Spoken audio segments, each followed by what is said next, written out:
আন্তর্জাতিক অঙ্গনে আপনাদের স্বাগতম। শুরুতেই জানিয়ে দিব আমাদের হাতে থাকা সর্বশেষ গুরুত্বপূর্ণ আপডেট সংবাদ এবং এরপরেই থাকবে বিস্তারিত।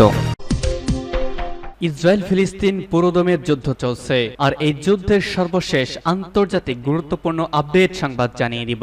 থাকবে রাইসির দাফন অনুষ্ঠানের ফাঁকে গাজায় ফিলিস্তিনিদের বিজয় নিয়ে জরুরি বৈঠক। এরপর থাকবে ইসরায়েলি নারী সেনাদের আটক করার ভিডিও প্রকাশ। আরও জানিয়ে দিব পশ্চিম তীরে জেনিন থেকে ইসরায়েলের সেনা প্রত্যাহার। অন্যদিকে মিত্রদের কাছে আবারও উন্নত প্রতিরক্ষা ব্যবস্থা চাইলেন জেলেনস্কি। এরপর রয়েছে গাজায় নিহত বেড়ে ৩৫,৮০০ এবং সর্বশেষ অত্যন্ত গুরুত্বপূর্ণ সংবাদ জানিয়ে দিচ্ছি। ভারতের লোকসভা নির্বাচন ১২১ প্রার্থী নিরক্ষর, ৫০০ জন পঞ্চম শ্রেণী পাস এবং ৬৪৭ জন মাত্র অষ্টম শ্রেণী পাস। দর্শক, এতক্ষণ শুনছিলেন আন্তর্জাতিক গুরুত্বপূর্ণ সংবাদ শিরোনাম। এখন জানিয়ে দিব বিস্তারিত। রাইসির দাফন অনুষ্ঠানের ফাঁকে গাজায় ফিলিস্তিনিদের বিজয় নিয়ে জরুরি বৈঠক। সদ্যপ্রয়াত প্রেসিডেন্ট ইব্রাহিম রাইসি ও তার সঙ্গীদের দাফন অনুষ্ঠানের ফাঁকে জরুরি বৈঠক করেছেন ইরানের রেজিস্ট্যান্স গ্রুপের নেতারা। বৃহস্পতিবার রাজধানী তেহরানে ইসলামিক রেভলিউশনারি গার্ড কোরের কমান্ডারদের উপস্থিতিতে এই বৈঠক হয়েছে।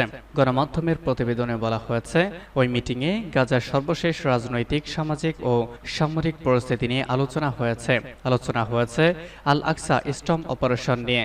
সেখানে রেজিস্ট্যান্স ফ্রন্টের ভূমিকাও আলোচিত হয়েছে। ওই অঞ্চলের রেজিস্ট্যান্স ফ্রন্টস এবং অংশগ্রহণকারী সব গ্রুপের অংশগ্রহণে গাজায় ফিলিস্তিনি রেজিস্ট্যান্সের পুরোপুরি বিজয় না হওয়া পর্যন্ত যুদ্ধ অব্যাহত থাকার গুরুত্ব নিয়েও জোর আলোচনা হয়েছে। কুদস ফোর্সের ব্রিগেডিয়ার জেনারেল ইসমাইল কানি এবং আইআরজিসির মেজর জেনারেল হুসাইন সালামি এ সময় উপস্থিত ছিলেন।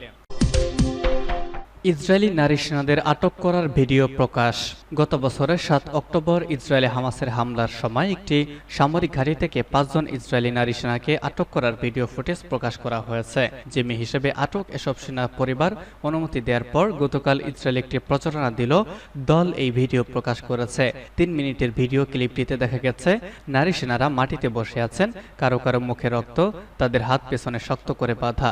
দক্ষিণ ইসরায়েলের নাহাল ওজ ঘাঁটি থেকে তাদের বন্দী করা হয়। জিম্মি ও নিখোঁজদের পরিবারের সদস্যদের নিয়ে গঠিত ফ্যামিলি ফোরামের এক বিবৃতিতে বলা হয়, হামাসের ক্যামেরায় ধারণ করা ২ ঘন্টার ভিডিও থেকে এই ফুটেজ নেওয়া হয়েছে।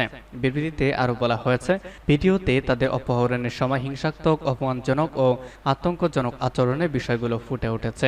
ফুটেজের শেষ দিকে দেখা গেছে এসব নারী সেনাকে হামাস একটি সামরিক জিপে তুলে নিয়ে যাচ্ছে। ওই সামরিক গাড়িতে হামাসের হামলায় ৫০ জনের বেশি ইসরায়েলি সেনা নিহত হয়েছে, এদের মধ্যে ১৫ জন নারী সেনা। এ সময় হামাস ৭ নারী সৈন্যকে জিম্মি হিসেবে আটক করেছে।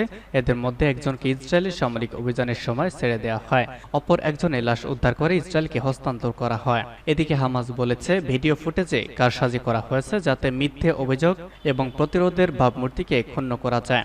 উল্লেখ্য, ফিলিস্তিনি সংগঠন হামাস গত বছরের ৭ অক্টোবর ইসরায়েলে আকস্মিক বড় ধরনের হামলা চালায়। এ সময় তারা প্রায় ১১৭০ জন ইসরায়েলকে হত্যা এবং ২৫০ জন জিম্মি করেছে। এখনও হামাসের কাছে ১২৪ জন জিম্মি হিসেবে আটক রয়েছে। এদিকে ৭ অক্টোবর ইসরায়েল গাজায় প্রতিশোধমূলক পাল্টা হামলা শুরু করে, যা এখনও চলছে। গাজা ইসরায়েলের অব্যাহত এই হামলায় ৩৫,৭০৯ জন ফিলিস্তিনি নিহত হয়েছে, এদের অধিকাংশই নারী ও শিশু। পশ্চিম তীরের জেনিন থেকে ইসরায়েলের সেনা প্রত্যাহার। অধিকৃত পশ্চিম তীরের জেনিন শরণার্থী শিবিরে কয়েকদিন ধরে অভিযান চালাচ্ছে ইসরায়েল। বৃহস্পতিবার সেখান থেকে সেনা প্রত্যাহার করেছে ইসরায়েলি সামরিক বাহিনী। এক প্রতিবেদনে কাতার ভিত্তিক সংবাদ মাধ্যম আল জাজিরা এই খবর জানিয়েছে। মঙ্গলবার থেকে শুরু হওয়া অভিযানে মোট ১২ ফিলিস্তিনি নিহত হয়েছেন। তাদের মধ্যে অন্তত ৪ জন শিশু, একজন চিকিৎসক ও একজন শিক্ষক রয়েছেন। শহরটিতে একটি সন্ত্রাস বিরোধী অভিযান পরিচালনা করার দাবি করেছিল ইসরায়েলি সামরিক বাহিনী। তবে প্রত্যক্ষদর্শীরা জানিয়েছেন, ইসরায়েলি বাহিনী রাস্তায় নির্বিচারে গুলি চালাচ্ছে। অভিযানের ভিডিও ক্লিপগুলোতে এক ইসরায়েলি সেনাকে বেশ কয়েকজন ফিলিস্তিনি বন্দীদের একজনকে লাথি মারতে দেখা গেছে। তাদের অন্তর্বাস পরিহিত অবস্থায় রাস্তায় হাঁটু গেড়ে বসতে বাধ্য করা হয়েছিল। জেনিনে আল জাজিরার প্রতিনিধিদের ওপরও গুলি চালিয়েছিল ইসরায়েল। প্রতিবেদনটিতে বলা হয়েছে, লাইভে যাওয়ার প্রস্তুতি নেওয়ার সময় তাদের এক সংবাদদাতা হামলার শিকার হন। এ সময় কাছাকাছি একটি হোটেলে এক কর্মী আহত হয়েছেন। মিত্রদের কাছে আবারও উন্নত প্রতিরক্ষা ব্যবস্থা চাইলেন জেলেনস্কি। রুশ গাইডেড বোমা হামলা থেকে ইউক্রেনের শহরগুলোকে রক্ষা করার উন্নত প্রতিরক্ষা ব্যবস্থা দরকার বলে জানিয়েছেন ইউক্রেনের প্রেসিডেন্ট ভলোদিমির জেলেনস্কি। দেশটিতে হামলা করতে প্রধান অস্ত্র হিসেবে এখন গাইডেড বোমা ব্যবহার করেছে রাশিয়া। তাই উন্নত প্রতিরক্ষা ব্যবস্থা সরবরাহের জন্য পশ্চিমা মিত্রদের কাছে নতুন করে আবেদন জানিয়েছেন তিনি। ব্রিটিশ বার্তা সংস্থা রয়টার্স এই খবর জানিয়েছে। দীর্ঘদিন ধরেই উন্নত বিমান প্রতিরক্ষা ব্যবস্থার আহ্বান জানিয়ে আসছেন জেলেনস্কি, কেননা রুশ বাহিনী দেশটির জ্বালানি ও অন্যান্য অবকাঠামোর ওপর হামলা আরও জোরদার করেছে, যা প্রতিহত করার মতো প্রয়োজনীয় প্রতিরক্ষা ব্যবস্থা নেই ইউক্রেনের। তবে ইচ্ছাকৃতভাবে বেসামরিক স্থাপনাগুলোকে লক্ষ্যবস্তু করার কথা অস্বীকার করেছে রাশিয়া। যদিও 2022 সালে ফেব্রুয়ারিতে ইউক্রেনে দেশটির বিশেষ সামরিক অভিযান শুরুর পর থেকে হাজার হাজার মানুষ হতাহত হয়েছেন। রাতের নিয়মিত ভিডিও ভাষণে ইলেকট্রনিক অস্ত্র তৈরিতে ইউক্রেনের অগ্রগতির কথা জানিয়েছেন জেলেনস্কি। তবে রুশ গাইডেড বোমা প্রতিরোধে দেশটির আরও অনেক কিছুই করা বাকি আছে।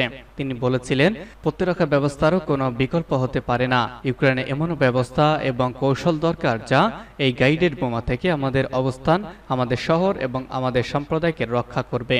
চলতি মাসের শুরুর দিকে জেলেনস্কি বলেছিলেন, এপ্রিল জুড়ে ইউক্রেনের লক্ষ্যবস্তুতে 3200টির বেশি গাইডেড বোমা নিক্ষেপ করেছে রাশিয়া। এখন 300টির বেশি ক্ষেপণাস্ত্র ও প্রায় 300টি ধরনের ড্রোন ব্যবহার করেছিল দেশটি। গাজায় নিহত বেড়ে 35,800। যুদ্ধ শুরুর পর গাজা ইসরায়েলি হামলায় নিহত বেড়ে দাঁড়িয়েছে 35,800 জনে। গত 24 ঘন্টা প্রাণ গেছে 91 জনের। উপত্যকাটির স্বাস্থ্য মন্ত্রণালয় এমন তথ্য জানিয়েছে খবর আল জাজিরার। 7 অক্টোবর ইসরায়েলে হামলা চালায় সশস্ত্র গোষ্ঠী হামাস। এরপর ইসরায়েল গাজায় যুদ্ধ শুরু করে। সেই থেকেই গাজায় আহত হয়েছেন অন্তত 80,011 জন। কয়েক হাজার বাসিন্দা সেখানে ধ্বংসস্তূপ নিচে পড়ে কয়েক হাজার বাসিন্দা নিখোঁজ রয়েছেন। তারা নিহত হয়েছেন বলে মনে করা হচ্ছে। শুক্রবার আন্তর্জাতিক বিচার আদালত আইসিজে রায়কে সামনে রেখে ইসরায়েল গাজার রাফা শহরে হামলা বাড়িয়েছে। গাজায় যুদ্ধবিরতির নির্দেশ দিতে আইসিজের কাছে আবেদন জানিয়েছে দক্ষিণ আফ্রিকা। এদিকে অধিকৃত পশ্চিম তীরের জেনিনে 2 দিনের অভিযানে 12 ফিলিস্তিনিকে হত্যা করেছে ইসরায়েলি বাহিনী। জাতিসংঘ বলছে, রাফায় ইসরায়েলি বাহিনীর হামলায় 8 লাখের বেশি মানুষ পালিয়ে গেছে। বাস্তুচ্যুত পরিবারগুলো ভবনের ধ্বংসস্তূপের বা ধ্বংসাবশেষের মধ্যেই বসবাস করছে। ভারতের লোকসভা নির্বাচন 121 প্রার্থী নিরক্ষর, 647 জন মাত্র অষ্টম শ্রেণী পাস। ভারতের লোকসভা নির্বাচনে প্রতিদ্বন্দ্বিতাকারী 123 জন প্রার্থী হলফনামায় নিজেদের নিরক্ষর বলে ঘোষণা করেছেন এবং 359 জন পঞ্চম শ্রেণী পর্যন্ত পড়াশোনা করার বিষয়ে উল্লেখ করেছেন। দেশটির poll rights board association for democrat রিফর্মার্সের ADR এক রিপোর্টে উঠে এসেছে এমন তথ্য। রিপোর্টে আরও বলা হয়েছে, 647 জন প্রার্থী হলফনামা অষ্টম শ্রেণী পর্যন্ত পড়াশোনার কথা উল্লেখ করেছে। প্রায় 1313 জন প্রার্থী নিজেদেরকে দ্বাদশ শ্রেণী পাস এবং 1502 জন প্রার্থী স্নাতক ডিগ্রি পাসের তথ্য দিয়েছেন। রিপোর্ট অনুসারে ডক্টরেট ডিগ্রিধারী প্রার্থী রয়েছেন 198 জন। লোকসভা নির্বাচনে প্রতিদ্বন্দ্বিতাকারী 8360 জন প্রার্থীর মধ্যে 8337 জনের শিক্ষাগত যোগ্যতা বিশ্লেষণ করেছে ADR। নির্বাচনের প্রথম পর্বে 639 জন প্রার্থী তাদের শিক্ষাগত যোগ্যতা পঞ্চম থেকে দ্বাদশ শ্রেণীর মধ্যে বলে জানিয়েছেন।